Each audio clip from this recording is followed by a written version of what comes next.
Health Ministry is briefing a press conference at the moment. Let's listen into what they have to say. This is about the coronavirus crisis. Time यानी 7 times और 14 times ज़्यादा cases हैं पर million. अगर आप मृत्यु देखें, death पर मिलियन पॉपुलेशन देखें, तो वहाँ भी भारत में डेथ पर मिलियन पॉपुलेशन कोरोना से होने वाली मृत्यु बहुत कम है, 17.2 प्रति मिलियन है। और अन्य देश ऐसे हैं जहाँ ये 35 गुना भारत की संख्या से है। ये एक महत्वपूर्ण स्लाइड है। इसमें हम आपको ये दिखा रहे हैं कि जो डेली ग्रोथ रेट है नए केसेस का, उसमें कैसे डिक्लाइन हो रही है। ये इसलिए महत्वपूर्ण है कि कई बार भारत जैसे देश में जहाँ इतनी ज़्यादा जनसंख्या है, जनसंख्या के आधार पे हम विश्व के दूसरे सबसे बड़े देश हैं, तो वहाँ जब नंबर्स आप देखते हैं, numbers in absolute terms, they tend to cloud the focus of policy makers as well as people who are managing public health challenges. तो इसलिए ये महत्वपूर्ण है कि केवल एब्सोल्यूट नंबर्स पर ही ध्यान हम केंद्रित न करें, हम ये भी देखें कि प्रतिदिन जो नए केसेस की ग्रोथ हो रही है उसमें क्या ट्रेंड है। और इसमें हम ये देखते हैं कि जो ग्रोथ है वो लगातार घट रही है। अगर आप मार्च महीने में देखें तो केसेस के बढ़ने की जो गति थी, जो डेली ग्रोथ रेट था, वो लगभग 31% था। फिर मई में वो 9% हो गया। मई के अंत आने तक वो 4.82% हो गया, लगभग 5% आप मान सकते हैं। और अगर आप 12 जुलाई के आंकड़े देखें तो ये 3.24% है। तो लगातार निरंतर इसमें घटोतरी हुई है। There is a progressive decline in daily growth rate of new cases. और अगर एब्सोल्यूट नंबर्स भी हम देखना चाहें तो जो एक्टिव केस हैं आज देश भर में वो 3,11,565 हैं, जबकि ऐसे लोग जो ठीक हो गए, अपने घरों में चले गए, अस्पतालों से डिस्चार्ज हो गए, वो 5,71,459 हैं। और ये संख्या लगातार बढ़ती जा रही है। अनेक राज्य ऐसे हैं जहां की प्रतिदिन जो लोग अस्पताल में भर्ती होते हैं उनसे कहीं अधिक संख्या में प्रतिदिन लोग अस्पताल से डिस्चार्ज हो रहे हैं। एक और महत्वपूर्ण तथ्य जिसकी ओर मैं आपका ध्यान आकृष्ट करना चाहता हूं वो ये है कि अभी भी देश की जो कुल संख्या है पॉजिटिव केसेस की, उसका 86% केवल 10 राज्यों तक ही सीमित है। ये महत्वपूर्ण है क्योंकि अनेक बार जब विमर्श होता है तो ये सुनने को मिलता है कि बहुत तेजी से केस बढ़ रहे हैं, देश भर में केस बढ़ रहे हैं। तो उसको भी एक परिप्रेक्ष्य में लाने के लिए, एक पर्सपेक्टिव में लाने के लिए ये जरूरी है कि हम इस पर ध्यान दें कि 10 राज्य ऐसे हैं देश के जो कि 86% एक्टिव केसेस जहां हो रहे हैं।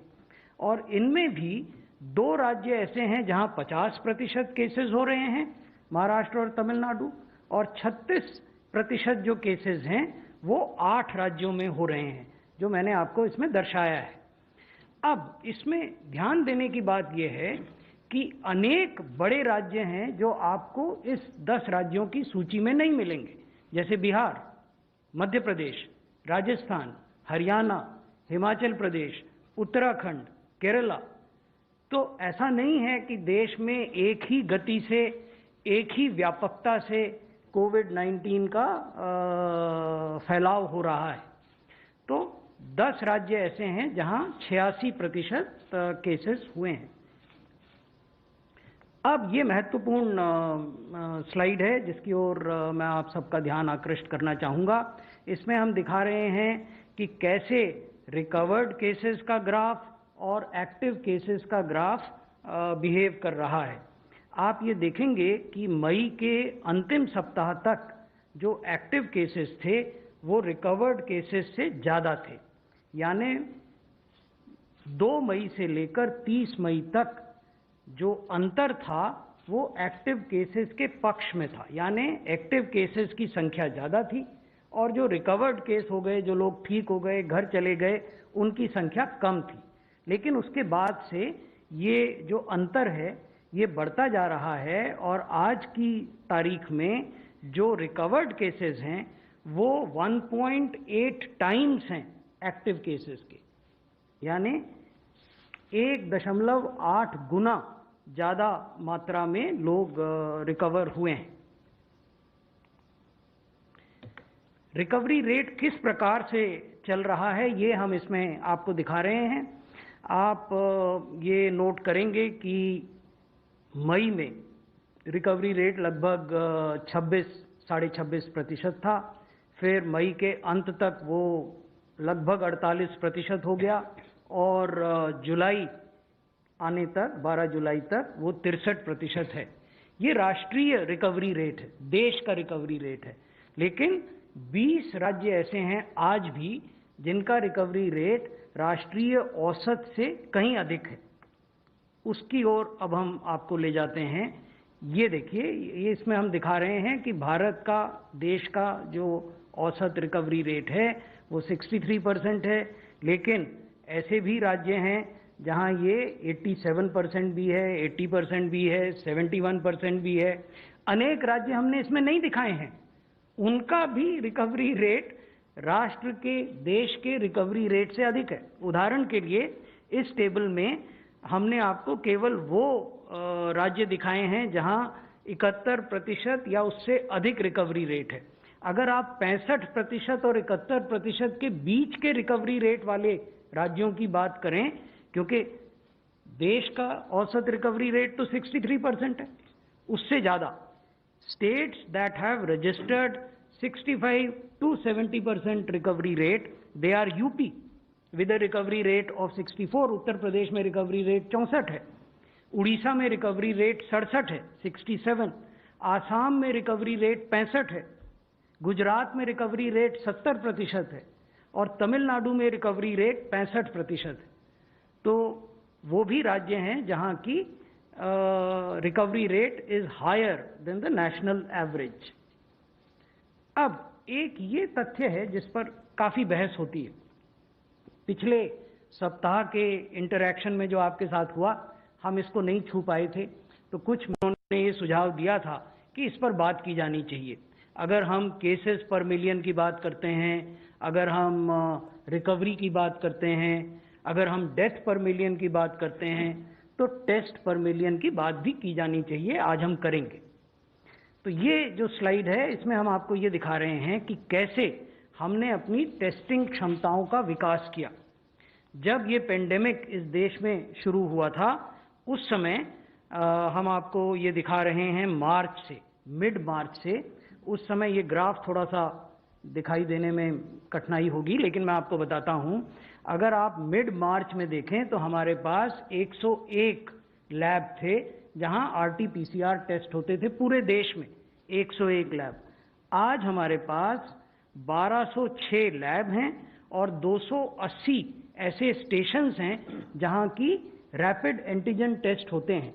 तो आप देखेंगे इस ग्राफ के अंत में अब जो हमारी टेस्ट करने की क्षमता है, जो लैब्स का नंबर है, वो 1400 से अधिक हो गया है। तो ये अपने आप में एक बहुत बड़ी उपलब्धि है। इसी की वजह से टेस्ट करने की, प्रतिदिन जो टेस्ट होते हैं उसकी रफ्तार भी बढ़ी है। फिर हमने आपको ब्रेकअप बताया है कि इसमें 853 लैब्स ऐसे हैं जो सरकार के हैं, राज्य सरकारों के और भारत सरकार के, 353 लैब प्राइवेट हैं और 688 लैब हैं जो रियल टाइम RT-PCR तकनीक का इस्तेमाल करते हैं। कुछ TrueNat और CBNat आधारित भी हैं। इसमें केवल क्षमता का अंतर है। जहां RT-PCR तकनीक का इस्तेमाल करके टेस्ट होते हैं वहां प्रतिदिन टेस्ट करने की क्षमता ज़्यादा होती है, और जहां TrueNat और CBNat का इस्तेमाल होता है वहां टेस्ट करने की क्षमता प्रतिदिन कम होती है। अब जो मुख्य मुद्दा है उसकी ओर मैं आपको ले जाता हूं। दो तरह की बातों पर बहस होती है। एक ये कि क्या हम पर्याप्त संख्या में टेस्ट कर रहे हैं, आर वी टेस्टिंग एडिक्वेटली, और दूसरी बहस ये होती है what quantity is adequate quantity, कितनी मात्रा पर्याप्त मात्रा है टेस्ट करने की और क्या हम पर्याप्त मात्रा में टेस्ट कर रहे हैं, तो ये हम आपको बताने का प्रयास कर रहे हैं। मैं इससे पहले कि इस स्लाइड पर आपको बताऊं, मैं ये बताना चाहूँगा कि वर्ल्ड हेल्थ ऑर्गेनाइजेशन ने, WHO ने एक डॉक्यूमेंट जारी किया। उस डॉक्यूमेंट का नाम है guidance note on public health criteria to adjust public health and social measures in the context of COVID-19. I would repeat this again because this is important. WHO has issued a guidance note on public health criteria to adjust public health and social measures in the context of COVID-19. In this document, WHO underlines the need for comprehensive surveillance and testing of suspect cases. WHO कह रहा है कि आवश्यकता है कि comprehensive surveillance किया जाए किनका, सस्पेक्टेड केसेस का, और टेस्टिंग की जाए किनकी, सस्पेक्टेड केसेस की। और फिर इसी डॉक्यूमेंट में WHO कहता है कि कॉम्प्रिहेंसिव का अर्थ क्या है। They elaborate this concept of comprehensive by saying, and I am now converting it into Indian numbers, they say that if you are testing 140 people per day per 10 lakhs, that would be indicative of comprehensive. So we are taking that indication from the WHO document that I just referred to. अब अगर हिंदुस्तान के परिप्रेक्ष्य में देखें, भारत में देखें, जो इस स्लाइड में हम आपको प्रदर्शित कर रहे हैं कि कितने राज्य हैं जो 140 टेस्ट पर डे पर मिलियन पॉपुलेशन कर रहे हैं। उनका यहाँ पर 22 राज्य ऐसे हैं जो कि 140 या उससे अधिक टेस्ट पर डे पर मिलियन करते हैं, जिनकी हमने जानकारी आपको दी है। लेकिन इसका अर्थ ये नहीं है कि सभी राज्य कर रहे हैं, क्योंकि मैंने आपको बताया कि केवल 22 राज्य कर रहे हैं। तो हमारा परामर्श मंत्रालय का, स्वास्थ्य मंत्रालय का परामर्श राज्यों को और केंद्र शासित प्रदेशों को है कि हम सबका प्रयास ये होना चाहिए कि हम टेस्टिंग को इतना बढ़ाएं कि वो WHO द्वारा इंगित किए गए इस मापदंड की तरफ बढ़ सके। तो ये मैं आपके संज्ञान में लाना चाहता था। ये अंतिम स्लाइड है जिसमें हम ये बता रहे हैं कि आगे का रास्ता क्या है। अनेक फोरम्स में जो हम राज्यों से परामर्श करते हैं, उसमें हम कहते हैं कि अभी भी आवश्यकता है कि कंटेनमेंट पर काम किया जाए, कंटेनमेंट एरियाज़ को बेहतर तरीके से निर्धारित किया जाए, वहाँ बेहतर इम्प्लीमेंटेशन हो, टेस्टिंग को बढ़ाया जाए और क्लिनिकल मैनेजमेंट ज़्यादा एफिशिएंट, प्रभावी तरीके से किया जाए, ताकि ऐसी मृत्यु जिससे बचा जा सकता है उससे बचा जाए। हम ये भी कह रहे हैं कि जब आप किसी भी कंटेनमेंट एरिया का निर्धारण कर लेते हैं तो ये आवश्यक है कि उस कंटेनमेंट एरिया के भीतर आप हाउस टू हाउस सर्च करें एक्टिव केसेस के लिए, और उनमें उनके लक्षणों के अनुरूप अगर उन्हें फिजिकली वहाँ से हटाकर किसी कोविड केयर सेंटर या अन्य हेल्थ केयर फैसिलिटी में ले जाने की आवश्यकता है ताकि वो संक्रमण को, इन्फेक्शन को न फैलाएं, तो वो भी हमें करना चाहिए।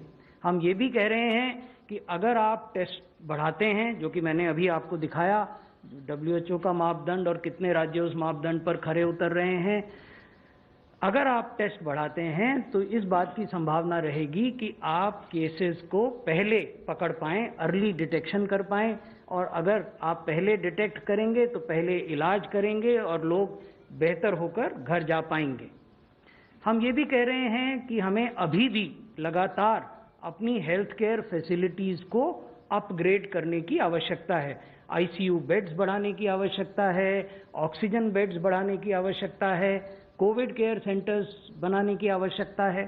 अलग अलग राज्यों में इन्फेक्शन का बर्ताव अलग अलग है।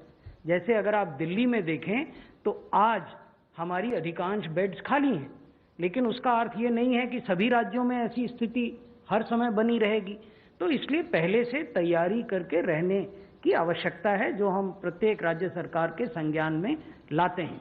और सबसे महत्वपूर्ण बात है कि राज्य सरकारें और केंद्र सरकारें जो भी कार्य करती हैं वो तो करती ही हैं, लेकिन जब तक समाज, समुदाय, कम्युनिटी इस पूरी इंटरवेंशन की ओनरशिप नहीं लेगा तो जो वांछित रिजल्ट हम चाहते हैं वो नहीं आएंगे। इसलिए जरूरी है कि जैसे जैसे इकोनॉमिक एक्टिविटीज खुल रही हैं देश में, उस दौरान भी फिजिकल डिस्टेंसिंग का पालन किया जाए, क्योंकि जब तक वैक्सीन नहीं आती, doctor Bhargava would separately address the issue of vaccine, तब तक सोशल वैक्सीन ही एकमात्र वैक्सीन है।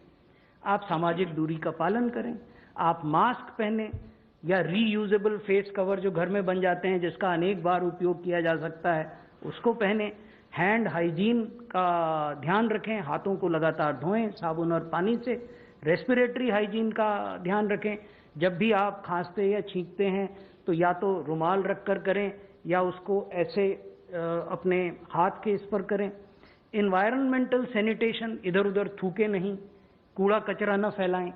तो ये चीजें बहुत महत्वपूर्ण हैं, क्योंकि at the end of the day whatever state government and central government does, until and unless the governments are supported by committed action on the part of the community and a very strict adherence to physical distancing, wearing of mask and hand and respiratory hygiene, we will not be able to win this war. So therefore, the involvement of community is of utmost and critical importance in winning the war against COVID-19. Thank you. धन्यवाद sir. अब मैं request करता हूँ DGIHMR से, sir आपके please. Thank you. I do not have any slides, but I will just say India is considered as the pharmacy of the world. Now, 60% of the drugs utilized in the United States of America are of Indian origin. So these are generics produced in India, where India has established itself over the years. This is possibly well known to many people in the world.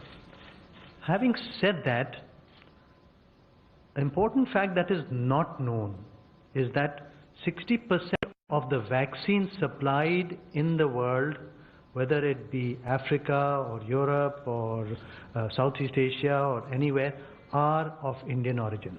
So India is perceived and is an important player in the vaccines for supply for the world.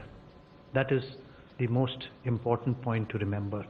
So any vaccine candidate that is produced or developed in any part of the world will ultimately have to be scaled up by India, number one, or by China, because these are the two major producers of vaccine in the world, and India is 60% of the vaccines in the world. So that is an important point to remember, and that every developed nation, everyone who's trying to develop a vaccine is aware of, and therefore they are in communication with India for the vaccine distribution ultimately, if it's developed, to the whole world manufacture as well. Over and above that, there are two indigenous candidate vaccines, and they have undergone successful toxicity studies in rats, in mice, and in rabbits, and these data was submitted to the Drug Controller General of India, following which both these candidate vaccines got clearance to start the early phase human trials early this month. Having said that, now these candidate vaccines got DCGI approval and for early human trials early this month, that is in the 2nd of July and actually 29th of June. Now they have got their sites ready, and they are doing their clinical study on approximately 1,000 human volunteers each at different sites. Some have got 12 sites, some have got 6 sites, so that's it. They are trying to do the early clinical testing for these two candidate indigenous vaccines. Over and above that, there are preclinical experiments for these as well as other vaccines being done, experiments being done at NIV Pune, which are trying to work day and night to do these experiments, because it is a moral duty to develop them as fast as possible, because more than 500,000 people have succumbed to this disease across the world. So fast-tracking this vaccine becomes very important. Recently, Russia has fast-tracked a vaccine which has been successful in its early phases, and they have fast-tracked its development, and the whole world has applauded it and congratulated that Russia has developed that vaccine. China has fast-tracked its vaccine program and has also fast-tracked its studies with that vaccine in China. The US has, again, as we read today, has fast-tracked 2 of its vaccine candidates. The United Kingdom is also looking at how it can fast-track the Oxford vaccine candidate, how fast it can fast-track it for human use. And from India's perspective, we have 2 candidate vaccines which we are trying all our efforts to fast-track it, and it is the moral duty that there should not be a delay by not even a day for the IRB or the regulatory clearances for these vaccines, so that we can break the transmission of the virus as soon as possible.